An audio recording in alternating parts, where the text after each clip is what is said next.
I've lost a lot of friends over the years, and I've networked with a lot of high value people. I have. And what I've learned over time is it's all bullshit. Networking is bullshit. Um, yeah, because what happens is this: you build this network of people and then they leave you over some dumb shit. Like, for example, one of your friends might like Trump, and then they figure out that you don't support Trump, so they unfollow you. And you went to LA to network with all these celebrities, but then you make a post about plant medicine and natural healing, and then another half of them unfollow you because they don't agree with that. They're like, "No, you shouldn't be taking your own herbs. That's not good. You should be going to a doctor." And then I'd be like, well, I support going to the doctor as well. I was just stating my opinion on something else that might help. I agree with you as well. Going to the doctor can also be good. Modern medicine is amazing. In fact, we should be combining, um, using herbs and stuff like that with modern medicine. So a lot of the stuff I post about online that people think I'm disagreeing with them and they get offended by it, if they were to actually have a conversation with me, they'd realize I'm a very open-minded person, and we actually probably do agree on the topic, and you probably just misunderstood what I was saying.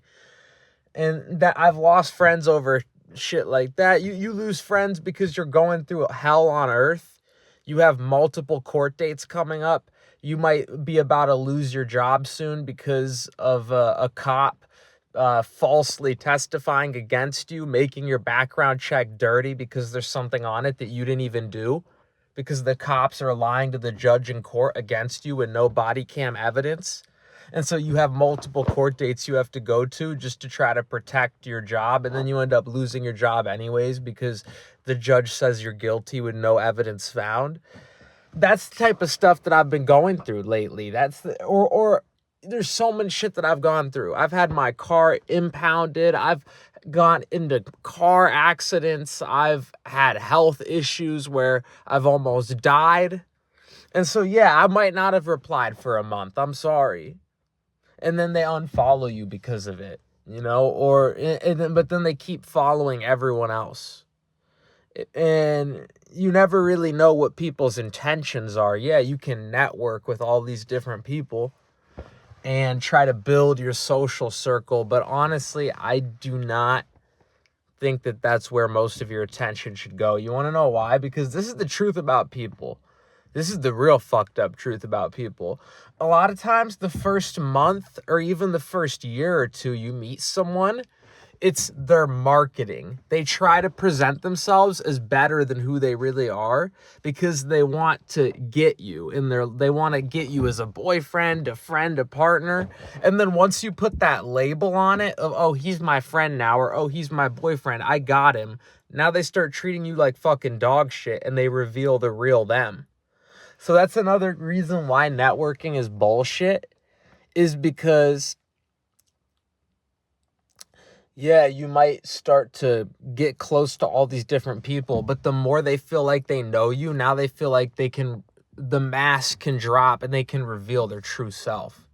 So it's like a lot of times you're better off just enjoying the first month or year that you get to know someone. And then as soon as you're starting to get too close to that person, you can feel there's two different types of people. There's people that are genuine, good-hearted, authentic people, and when you get closer to them, the relationship actually gets better because you build trust and you build authenticity, and the relationship gets better over time the closer you get to them. Or on the flip side, there's also people who, when you get closer to them, instead of the relationship getting better, it actually gets worse the closer you get to them, because these people are very entitled. And when you first meet them, they think, oh, this person is just a stranger, but they're really cool. I think he's really attractive. I really like him. Let me put my best foot forward because I want him to know that I really like him, and I want to show him how good of a girlfriend I can be to him. And then the minute you start actually getting close to them, you start being getting closer to them, they think, oh, well, he's my boyfriend now. I got him on lock, so it doesn't matter anymore because I already have him. He already loves me, so I'm going to not reply for 3 days and make him chase, and I'm going to cheat on him a couple times, and I'm going to ask him for money every day because he's my boyfriend now, so he's supposed to be serving me. So you see, at first they thought, oh my God, this guy's really hot. I really like him. How can I get him? But then once they feel like they have you and the chase is over and you put a label on it, like, oh, I'm your boyfriend, or, oh, we're best friends, then they think, oh, I got him. I got him on lock. I can just do whatever now. It doesn't matter. He's going to stay here no matter what. And then that depends on the way you're talking to people as well, because when you talk to people a certain way, they start to create a certain image of you in their head, entitled people. Like when you give them an inch, they take a mile. Like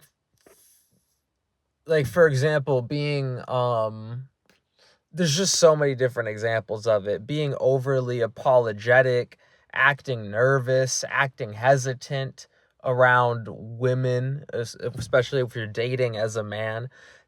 Sometimes they take it as weakness and they think, oh, this guy is a simp and he's head over heels for me, so I can take advantage of that because I can get more money out of him because he really likes me, and I'm not gonna give him the pussy unless he gives me this much money today. And some women will really try to do that to certain people.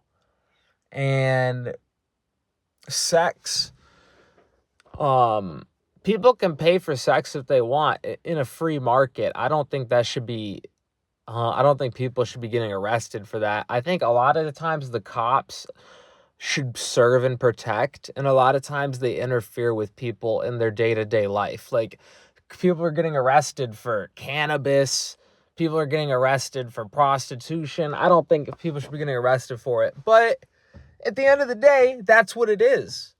If your woman is with you because you're a provider, then that's what it is. She's giving her body for your resources as prostitution.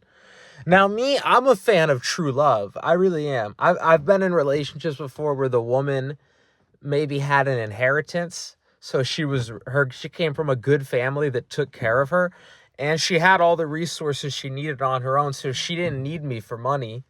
And she genuinely loved me. I've had a few girlfriends like that they had enough. They came from a good family. They had enough resources, and they were chilling. They didn't need anything.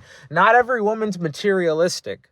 Not every woman's like, oh, I need a Birkin bag. I need a Lambo. Some women are happy once they have a good car, transportation, shelter, a roof over their head, and good food and medicine.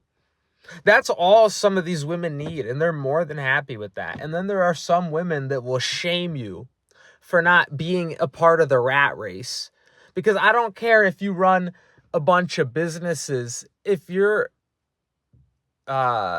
working all the time just so you can live above your means, and you're putting your health on the back burner so you can stress yourself out just to buy a Birkin bag, or just to buy a 12th car that you don't need, when 3 to 4 good cars is more than enough. I mean, it's different if you're making passive income and you're not working for the money and you have enough to just buy those nice things. That's great, but not everyone needs that. There's only so much money in the economy, and it's a zero-sum game. So at the end of the day, not everyone can be rich monetarily. You can be rich. Everyone can be rich spiritually. Everyone can be rich in health and relationships. But money, I mean, is a zero-sum game. There's only so much money on earth. Every time you make money, it's because someone else gave you that money. If you start a business and make millions, those millions are coming from other people buying your product. So capitalism, it's a competitive zero-sum game. And so you need to have a certain amount of money to survive in today's world efficiently. But once you get past that amount, any extra is just optional. And a good woman once she has the basic necessities she needs to survive, she's not going to shame her man to work more. The money will come if it comes, from a place of love and health and peace. You know what I mean? There's a balance to things. Again, there's a balance to things. There's a certain amount of money that is good, and then there's a certain amount that is excessive. And you need to figure out that balance for you in your life. And not everyone can be rich. So this whole like Andrew Tate philosophy of if you're not rich, you're not a real man is bullshit, because if you have a dick and balls between your legs, you're a real man. You're important, and you need to treat yourself as such. And people in your life should also treat you as such. And it should not depend on how much money you have in your pocket. And if your woman is only with you for how much money you have in your pocket, there's two things about her. She's a gold digger, and she's not able to provide for herself, which it is what it is, Again, in a free market, people should be able to pay for what they want. So if you really like that woman and she needs money from you and she can't provide for herself and you're willing to help her live, that's fine. That's great. If that's what you want in the relationship, that's okay. Anyone's allowed to do what they want. But I'm just saying, like, at the end of the day,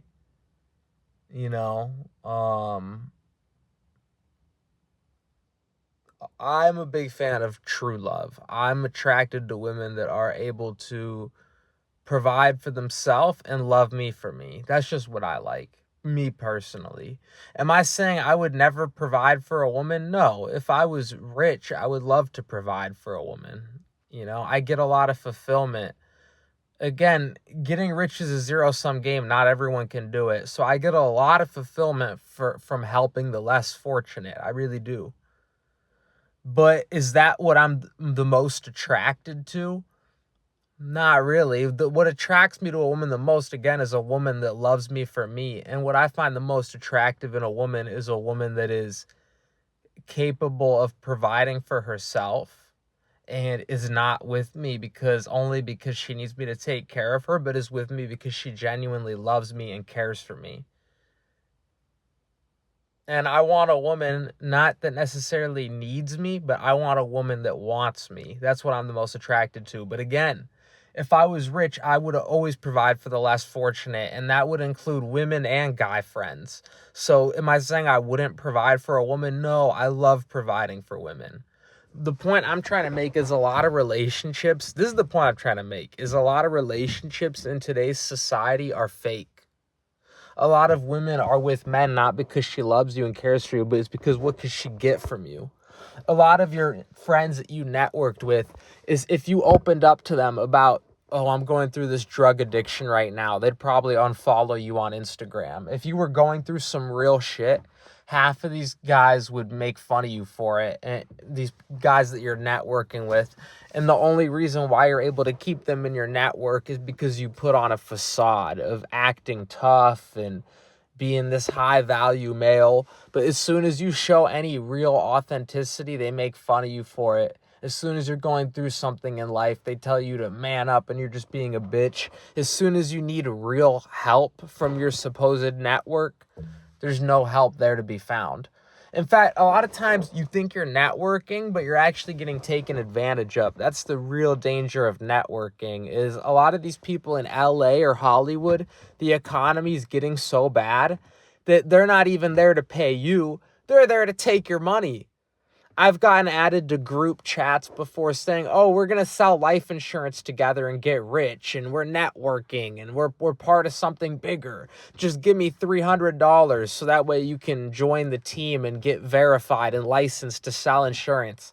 Half of these people that pay $300 never sell a single insurance plan. You know how hard it is to sell life insurance? You have to go around door to door basically begging people to buy that shit. Most people that buy life insurance, they seek it out on their own. They don't buy it because someone knocked on their door. So that's what I'm saying is you pay $300 to get licensed because you're added to some group chat on Instagram and they tell you, oh, you're going to be part of this network if you buy into it. I just got a DoorDash, so I got to get going. But basically the premise of this video is that Focus on you, focus on your health, focus on being authentic, and the people that are truly meant to stay in your life will stay. Don't put excess energy into trying to network with high value people, because a lot of these people are fake. A lot of these people are not good for your life the way you think they are. And if a connection is truly meant to be, it will stay from a place of love and authenticity, and you don't have to go out of your way to pretend like you're someone that you're not, just to try to force a connection because, oh, this person's in Hollywood or this person's in the magazines. Because a lot of these people that are quote unquote famous, they have problems just like the rest of us, and adding them to your network is not going to make you elevate in life. Little Skies, and I really love that artist a lot. I actually admire him a lot. I really truly love his music. But Little Skies just had to apply for work at the Dollar General recently because he has a kid now, and he stopped releasing music. And after like 6 months, he wasn't making enough money to support his family, so he applied for a job at the Dollar General. So that's what I'm saying is celebrities are real humans too, and they have real problems too. And if you genuinely you meet someone that you genuinely connect with and you want to genuinely be their friend, and they're famous, that's okay. That's fine. But if you're trying to be friends with someone just because of what you can get from them, because you're trying to level up your network, people can feel that fakeness. People can feel that inauthenticity, and it actually makes people not want to connect with you. So one of the biggest secrets to networking is to actually not give a fuck about networking. Take care of your health. Genuinely try to build real connections with people around you out of love and authenticity, not just because of what you can gain from them. And then people will actually want to give you more, and you'll actually build a real network. Not from a place of, trying to force it and being fake, but from a place of, oh, these are the people that fuck with me when I take care of my health, when I take care of, those that are meant to stay in your life will fuck with you for the real you. And those that aren't meant to stay are gonna leave because of whatever bullshit reason. And if you spend every second of your life trying to micromanage your image to cater to people that don't really fuck with you anyways, then the real you will never have time to bloom. And the real you is what this world needs more of, because this world has enough fake people in it already. So networking can be really good and it is valuable, but you want to do it from a place of being the real you. You don't want to try to create a fake image of yourself just to cater to people that wouldn't even be there for you if you were in an emergency anyways. A lot of people are friends with each other because, oh, we all love Trump. I'm right wing, or I'm left wing, or I'm this or that, or I'm Democrat, or I'm only friends with Republicans, or I'm only friends with people that are vegan, or I'm only friends with people that are keto or carnivore. And so you form this little clique, or you form this little group chat on Instagram. But because you're friends for these superficial reasons, none of these people would actually be there for you in an emergency. Meanwhile, you might have genuine good people that want to be a part of your life, and you unfollow them or you block them because of some petty disagreement. So you got to think about stuff like that, because a lot of people, they have the wrong people in their life because they choose to form friendships over dumb, superficial reasons. Like, oh, he likes to work out like I do, or we both like the same sports team, or we both like weed, or you know what I mean? Just stupid bullshit reasons like that. So, to me, true friendship is based off of loyalty. It's based off of respect. It's based off of who's really there for me, who picks up the phone, who replies, who's actually there when I need something during an emergency. And to me, that's what true friendship is really about. So yeah, that's just my thoughts on it. But I'm doing a DoorDash right now, and I don't like using the phone while driving. So I'm going to stop the video here. But I hope you guys enjoyed this morning's video. Let me know what you guys think. Comment below. Comment below. Let me know what you guys think. Make sure to rate, comment, and subscribe for more. I love you guys. And until next one, I'm out. Love and peace. Let me know what you guys think of the video.